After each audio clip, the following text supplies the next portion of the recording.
ঈশ্বরের আশ্চর্য সৃষ্টি। সব কিছুর শুরুতে মহান ঈশ্বরকে দিয়েই পবিত্র বাইবেলের শুরু। তিনি উপরে সুন্দর আকাশমণ্ডল, নিচে আমাদের বাঁচার জন্য পৃথিবী সৃষ্টি করছেন। এক সময় সব কিছু অন্ধকারচ্ছন্ন ছিল, খুবই অন্ধকার। তখন কোনো পশু পাখির রব কিংবা ফুটফুটে সুন্দর শিশুদের হাসিমাখার শব্দ শোনা যেত না। তখন হঠাৎ একটি কণ্ঠস্বর শোনা গেল, আলো হোক। অমনি আলো হয়ে গেল, চমৎকার আলো। ঈশ্বর অন্ধকার থেকে আলোকে পৃথক করলেন আর নাম দিলেন দিন ও রাত। এই হলো সর্বপ্রথম দিন। দ্বিতীয় দিন, ঈশ্বর একটি সুন্দর পৃথিবী তৈরি করতে শুরু করলেন। তিনি বাতাস থেকে জলকে আলাদা করলেন। তখন নীল আকাশ দেখা দিল। তৃতীয় দিন, ঈশ্বর সমস্ত জলকে সমুদ্রে, ঝর্ণায় ও নদীতে একত্র করে শুকনো জমি সৃষ্টি করলেন। তিনি সমতল ভূমি এবং পাহাড় পর্বতকে ঘাস, ফুল, লতাপাতা ও গাছপালা দিয়ে ভরে দিলেন।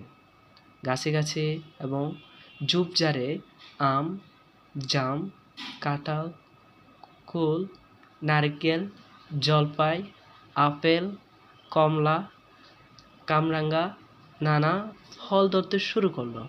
চতুর্থ দিন, ঈশ্বর আকাশে হলুদ রঙের গোলাকার একটি জিনিস দিলেন। এটি হলো সূর্য। সন্ধেবেলায় উজ্জ্বল চাঁদ দেখা গেল অনেক তারা মিটমিট জ্বলছে। পঞ্চম দিন, সব জায়গায় নানা শব্দ শোনা গেল। এই দিনে ঈশ্বর কি তৈরি করলেন আকাশে উড়ে বেড়ানোর পাখি, জলে সাঁতার কাটা মাছ।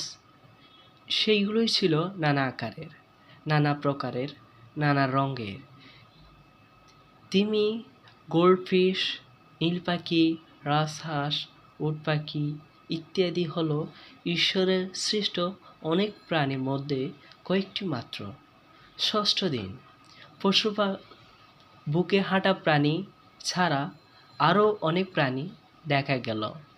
বাঘ, ভাল্লুক, সিংহ ইত্যাদির পাশাপাশি গরু, ঘোড়া, ভেড়া, কুকুর, বিড়াল এবং খরগোশ ও ঈশ্বর তৈরি করলেন। ঈশ্বর যে এই দিনে সর্বপ্রথম পুরুষ মানুষও তৈরি করলেন। এইগুলো ছিল তার জন্য জন্মদিনের আকর্ষণীয় উপহার। তুমি কি জানো সেই প্রথম পুরুষ মানুষের নাম কি?